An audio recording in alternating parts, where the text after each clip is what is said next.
नमस्कार दोस्तों, स्वागत है आपका बीएससी फर्स्ट ईयर की केमिस्ट्री की क्लासेज में। हमने पिछली क्लासेज में संकरण हाइब्रिडाइजेशन की बात की थी। आज हम उसी क्रम में आगे बढ़ रहे हैं।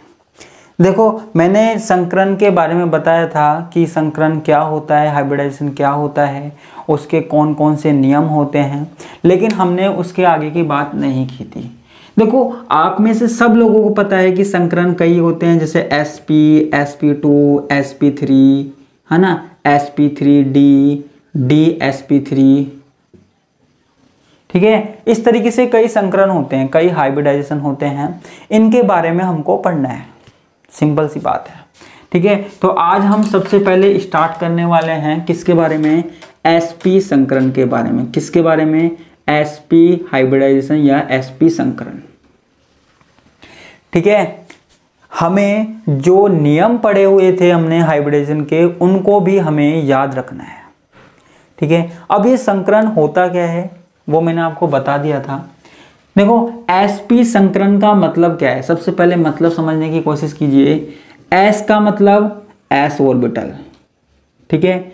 p का मतलब p ऑर्बिटल। आपको आकृति पता होगी, s की आकृति ऐसी होती है, p की आकृति ऐसी होती है। हमने एक s ऑर्बिटल लिया, एक p ऑर्बिटल लिया, दोनों को क्या किया? मिक्स कर दिया। ठीक है, दोनों को क्या किया? मिक्स कर दिया, तो हमारे पास दो ऑर्बिटल बने।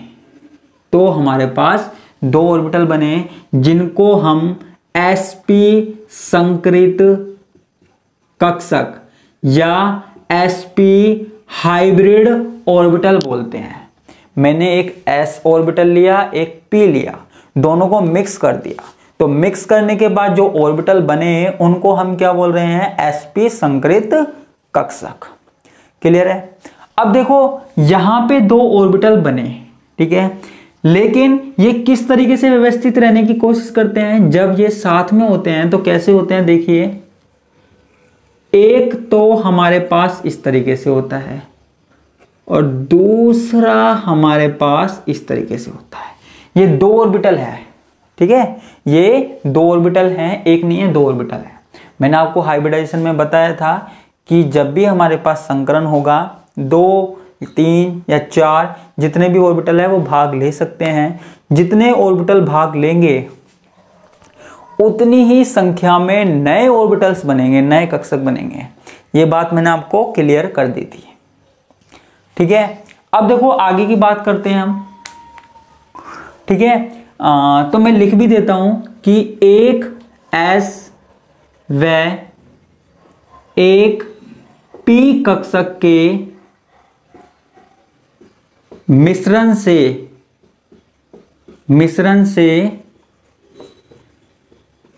बने से दो नए कक्षक बनते हैं। दो नए कक्षक बनते हैं।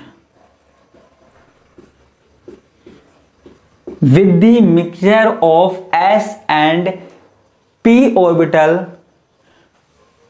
the formation of two new orbitals takes place। ठीक है, दो नए ऑर्बिटल बने, एक s है एक p है, तो यहां पे दो नए ऑर्बिटल बने। अब देखो, दोनों ऑर्बिटल है, दोनों ऑर्बिटल के बीच में कितने डिग्री का एंगल है? 180 डिग्री का एंगल है। 180 डिग्री का यहां पे एंगल है, आप देख सकते हो। ठीक है, तो ये हमारे पास क्या हुआ? sp संकरण हुआ, लेकिन हमें इसका एग्जाम्पल पढ़ना है, तब ज्यादा अच्छी तरीके से समझ में आएगा। क्लियर है? देखो, एग्जाम्पल हम देखते हैं। एग्जाम्पल हमारे पास क्या है? BeCl2। ठीक है, हमारे पास क्या है? BeCl2। यहां पे बेरिलियम का जो इलेक्ट्रॉनिक विन्यास हमें देखना है, बेरिलियम का जो हाइब्रिडाइजेशन होता है वो होता है sp, लेकिन किस तरीके से इसकी संरचना होती है, किस तरीके से इसकी स्ट्रक्चर होती है, हमको यहां पे पढ़नी है। देखो, सबसे पहले हम क्या निकालते हैं? बेरिलियम का इलेक्ट्रॉनिक विन्यास। ठीक है, बेरिलियम का इलेक्ट्रॉनिक कॉन्फ़िगरेशन। अब बेरिलियम का इलेक्ट्रॉनिक कॉन्फिगरेशन क्या होता है, 1s2 2s2। ठीक है, बेरिलियम कितने नंबर पे आता है, 4 नंबर पे। तो इलेक्ट्रॉनिक विन्यास क्या हुआ, 1s2 2s2। आगे कोई भी इलेक्ट्रॉन नहीं होता, p वाला ऑर्बिटल क्या होता है, खाली होता है। ठीक है, अब देखो हमें सिर्फ बाह्यतम कोष लेना है, बाह्यतम ऑर्बिटल्स की बात करनी है। s वाले ऑर्बिटल में कितने इलेक्ट्रॉन हैं, 2। p वाले में कितने हैं, 0। ठीक है, अब देखो बेरिलियम को अगर बॉन्ड बनाना है, बेरिलियम को कोवलेंट बॉन्ड बनाना है, तो उसको क्या चाहिए, अनपेयर्ड इलेक्ट्रॉन। जब सह संयोजक बंध की बात हुई थी हमारे पास वीबीटी में, तो मैंने आपको बताया था जब भी कोई भी परमाणु बॉन्ड बनाने की कोशिश करेगा तो उसको अनपेयर्ड इलेक्ट्रॉन, अयुग्मित इलेक्ट्रॉन चाहिए होंगे। ठीक है, तो अयुग्मित इलेक्ट्रॉन प्राप्त करने के लिए क्या होगा, यहां पे ये तो ग्राउंड स्टेट है, ये एक्साइटेड स्टेट में क्या होगा, एक इलेक्ट्रॉन p वाले ऑर्बिटल में चला जाएगा। ठीक है, अब देखो ये वाला s ऑर्बिटल और ये वाला p ऑर्बिटल आपस में क्या हो जाएंगे, मिक्स हो जाएंगे, आपस में क्या हो जाएंगे, मिक्स हो जाएंगे, और 2 नए ऑर्बिटल बनाएंगे जिनको हम बोलेंगे sp। इसको भी हम बोलेंगे sp, इसको भी हम क्या बोलेंगे, sp ऑर्बिटल बोलेंगे। दोनों sp ऑर्बिटल हो गए। ठीक है, ये हमारे पास क्या हो गया, हाइब्रिडाइजेशन हो गया। क्लियर है। अब हम बात करते हैं आगे की। अब देखो यहां पे दूसरा क्या है, क्लोरीन। क्लोरीन का बाह्यतम कोष का इलेक्ट्रॉनिक विन्यास क्या होता है, 3s2 3p5। s ऑर्बिटल में कितने इलेक्ट्रॉन हैं, 2। p में कितना होता है, p में कितने इलेक्ट्रॉन हैं, 1 2 3 4 5। ठीक है, 1 2 3 4 5। लास्ट वाला ऑर्बिटल क्या है, आधा भरा हुआ है। ठीक है, अब हम जरा स्ट्रक्चर बनाने की कोशिश करते हैं। हमने बेरिलियम का इलेक्ट्रॉनिक विन्यास देख लिया, हमने क्लोरीन का इलेक्ट्रॉनिक विन्यास देख लिया। अब हमें स्ट्रक्चर बनाने की कोशिश करते हैं। देखो बेरिलियम क्या है, केंद्रीय परमाणु है, इसलिए हमें केवल इसका संकरण देखना है, इसका हाइब्रिडाइजेशन से मतलब है। बेरिलियम ने हाइब्रिडाइजेशन किया तो 2 sp ऑर्बिटल बन गए। ठीक है, तो ये हमारे पास क्या बन गए, sp ऑर्बिटल बन गया। ठीक है, किसके, बेरिलियम के, किसके बन गए, बेरिलियम के sp ऑर्बिटल बन गया। ठीक है, अब देखो यहां पे क्लोरीन के p ऑर्बिटल हैं, क्लोरीन के p ऑर्बिटल हैं, यहां पे 2 ऑर्बिटल तो भरे हुए हैं और एक ऑर्बिटल जो है वो खाली है, यानी कि आधा भरा हुआ है। ठीक है, और हमको यही चाहिए, हमको यही चाहिए, क्योंकि हमको पता है कि जब भी हमें बॉन्ड बनाना है, बॉन्डिंग करनी है, तो ऑर्बिटल में अनपेयर्ड इलेक्ट्रॉन होने चाहिए, अयुग्मित इलेक्ट्रॉन होने चाहिए। ठीक है, तो क्लोरीन का p ऑर्बिटल है, तो यहां पे क्लोरीन का p ऑर्बिटल इस वाले से इस तरीके से बॉन्ड बना लेगा। ये हो गया क्लोरीन। ठीक है, 2 क्लोरीन है, तो दूसरा क्लोरीन क्या हो गया, यहां हो गया। ठीक है, तो ये भी हमारे पास क्या हो गया, क्लोरीन हो गया। ठीक है, ये इन्होंने क्या कर लिया, ओवरलैपिंग कर ली। ठीक है, देखो p ऑर्बिटल यहां पे कितने थे, 3 ऑर्बिटल थे, है ना। मैंने सिर्फ एक बनाया, ये लास्ट वाला एक बनाया है, सिर्फ लास्ट वाला। अगर आप दोनों बनाना चाहो तो आप ये दोनों भी बना सकते हो। ठीक है, यानी कि तीनों के तीनों ऑर्बिटल आप बना सकते हो। ठीक है, क्लियर है। मैं इसको कुछ इस तरीके से दिखा देता हूं।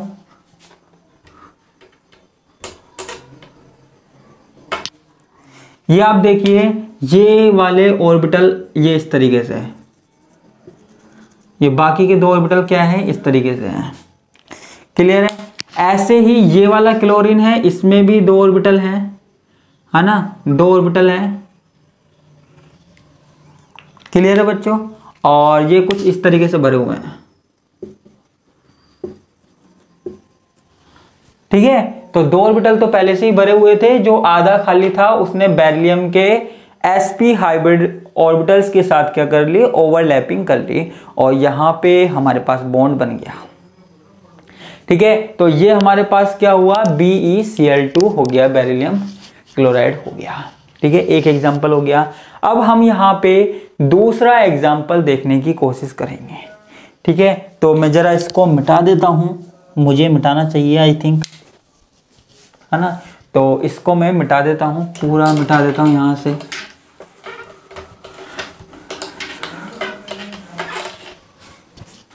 ठीक है, तो यहाँ पे एक एग्जाम्पल और देखते हैं हम। यहाँ पे मैं एग्जाम्पल ले रहा हूँ, एक एग्जाम्पल तो ये देख लिया, एक दूसरे एग्जाम्पल ले रहा हूँ मैं CO2। ठीक है, क्या ले रहा हूँ मैं, CO2 अणु ले रहा हूँ। ठीक है, अब देखो कार्बन का इलेक्ट्रॉनिक विन्यास देखना है हमको सबसे पहले। ठीक है, कोई भी मॉलिक्यूल है जिसका हाइब्रिडाइजेशन देख रहे हैं तो वो केंद्रीय परमाणु का देखते हैं हम। जब भी हमें हाइब्रिडाइजेशन निकालना है तो किसी भी मॉलिक्यूल में हम सेंट्रल एटम को देखते हैं। यहाँ सेंट्रल एटम कौन है, कार्बन है। तो कार्बन का इलेक्ट्रॉनिक विन्यास क्या हो गया, 1s2 2s2 2p2। s orbital में 2 इलेक्ट्रॉन है, p ऑर्बिटल में कितने इलेक्ट्रॉन है, 1 और 2। ठीक है, अब कार्बन को अगर बॉन्डिंग बनानी है, कोवलेंट बॉन्ड बनाने हैं, तो होता क्या है कि ये जो इलेक्ट्रॉन है, ये जो एक इलेक्ट्रॉन है वो कहाँ चला जाएगा, आगे वाले ऑर्बिटल में चला जाएगा। ये ग्राउंड स्टेट हो गई, ये एक्साइटेड स्टेट हो गई। ठीक है, आगे वाले ऑर्बिटल्स में इलेक्ट्रॉन चला जाएगा। क्लियर है।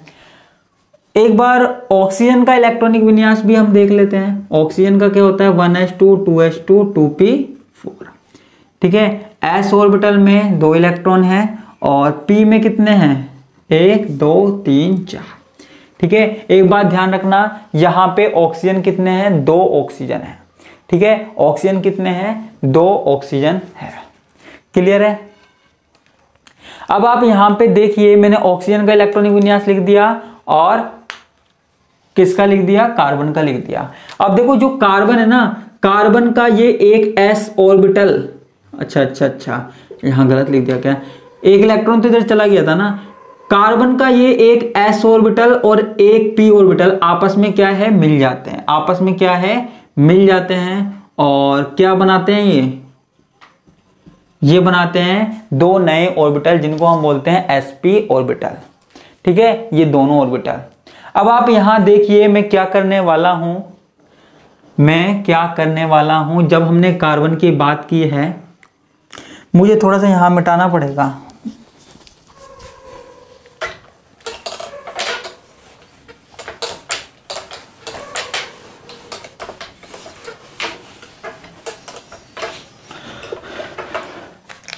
ठीक है,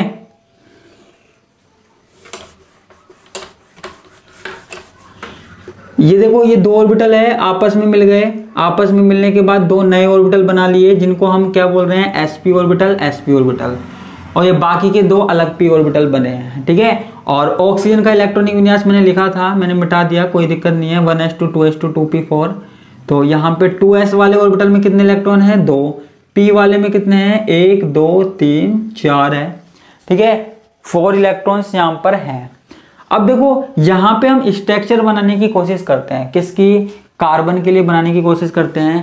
कार्बन में जो 2 sp ऑर्बिटल बचे हैं वो क्या है, वो इस तरीके से हैं। ध्यान से देखिएगा आप, ये 2 ऑर्बिटल हैं, एक नहीं है 2 ऑर्बिटल हैं, एक तो इस तरीके से और एक इस तरीके से। कौन से वाले ऑर्बिटल हैं, ये sp ऑर्बिटल हैं। ठीक है, अब देखो ऑक्सीजन है, ये हमारे पास क्या है, ऑक्सीजन है। ऑक्सीजन में p वाले ऑर्बिटल, ऑक्सीजन में 2 ऑर्बिटल ऐसे हैं जिसमें एक एक इलेक्ट्रॉन है। ठीक है, अब देखो इस वाले ऑक्सीजन का ये ऑर्बिटल इस तरीके से क्या कर लेता है, अतिव्यापन कर लेता है, ओवरलैपिंग कर लेता है। ठीक है, अब देखो ऑक्सीजन यहां पे 2 है, मैंने पहले भी बताया ऑक्सीजन यहां पे 2 है, तो दूसरा वाला ऑक्सीजन कहां ओवरलैपिंग कर लेगा, वो यहां कर लेगा। ठीक है, दूसरा वाला ऑक्सीजन यहां ओवरलैपिंग कर लेता है। क्लियर है। अब आप कहेंगे सर, हाँ भाई बोलो, अब आप कहेंगे सर यहां पे, एक मिनट देखो, अब आप बोलेंगे सर कि यहाँ पे एक ऑर्बिटल और है जिसमें एक अनपेड इलेक्ट्रॉन है, तो हम उस वाले ऑर्बिटल्स को भी बना देते हैं। ठीक है, ये कार्बन है, ये ऑक्सीजन है, ये ऑक्सीजन है, तो ऑक्सीजन का वो वाला ऑर्बिटल भी बना दिया हमने। अब हमने यहां पे भी वो वाला ऑर्बिटल बना दिया, ठीक है, जिसमें एक एक इलेक्ट्रॉन है। अच्छा, अगर आपको p वाले तीनों ऑर्बिटल बनाने हैं, p वाले तीनों ऑर्बिटल बनाने हैं, तो मैं आपको बता देता हूं। देखो, p वाले तीनों ऑर्बिटल के लिए क्या करना पड़ेगा। p वाला तीसरा ऑर्बिटल आप इस तरीके से बना सकते हो। वैसे तो मुझे बनाना नहीं चाहिए, चित्र बिगड़ जाएगा, लेकिन आप चाहो तो इस तरीके से बना सकते हो।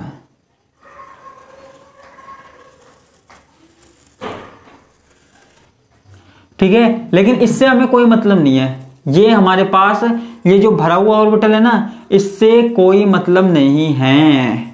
ठीक है, तो इसलिए इसको तो मैंने रेड कर दिया, इसको हमें कुछ नहीं करना है, टच नहीं करना है। ठीक है, इसको हमें टच नहीं करना है। अब देखो यहां पे आप देखिए, ये मैंने ग्रीन वाला जो ऑर्बिटल बनाया था, इसमें एक एक इलेक्ट्रॉन है। ठीक है, क्लियर है, कोई दिक्कत नहीं है।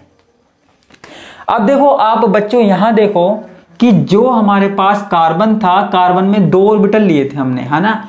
कार्बन में दो और ऑर्बिटल बच रहे थे, कार्बन में दो और ऑर्बिटल बच रहे थे, ये वाले। ये क्या थे, शुद्ध p कक्षक थे। तो ये p कक्षक कहां आ जाएंगे, ये p कक्षक यहां आ जाएंगे। ठीक है, p ऑर्बिटल यहां आ जाएंगे। ठीक है, p ऑर्बिटल यहां आ जाएंगे।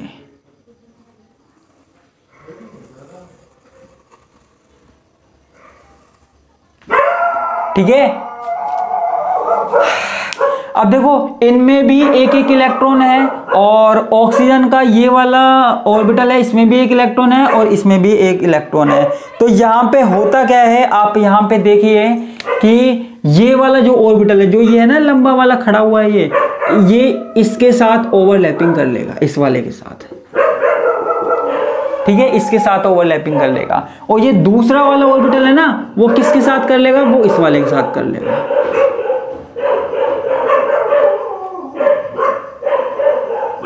वो इसके साथ ओवरलैपिंग कर लेगा। ठीक है, यानी कि आप समझने की कोशिश कीजिएगा, यहां पे हुआ क्या है, यहां पे हुआ क्या है, कार्बन के दो संकरित sp कक्षक, संकरित sp कक्षक ऑक्सीजन के p कक्षक के साथ अतिव्यापन करते हैं, p कक्षक के साथ अतिव्यापन करते हैं,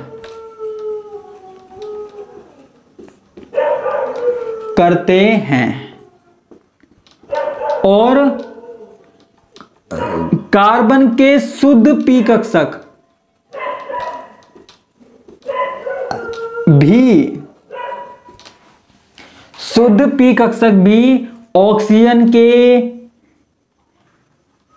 अर्धपूर्ण कक्षकों के साथ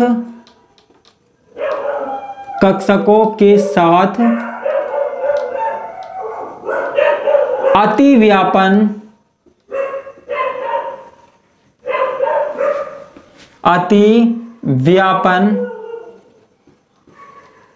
करते हैं। ठीक है, तो ये इसके साथ अतिव्यापन करते हैं। तो ये हमारे पास किसकी बात हो गई, sp संकरण की बात हो गई। दो एग्जांपल मैंने आपको बता दिए, BCl2 का और कौन सा, CO2 का एग्जांपल बता दिया। यहां पे कार्बन के जो संकरित कक्षक होते हैं वो ऑक्सीजन के एक ऑर्बिटल के साथ अतिव्यापन करते हैं, और जो इनके शुद्ध p कक्षक होते हैं वो भी अतिव्यापन कर लेते हैं। ठीक है, ध्यान रखना है, यहाँ दो ऑक्सीजन है। तो इस तरीके से हमारे पास जब भी तो कार्बन और ऑक्सीजन के बीच में क्या होता है, डबल बॉन्ड होता है। तो ये हमारे पास क्या हुआ, sp संकरण हुआ। आज के लिए सिर्फ इतना ही, बाकी का हम देखेंगे नेक्स्ट क्लास में। धन्यवाद, नमस्कार, बाय बाय।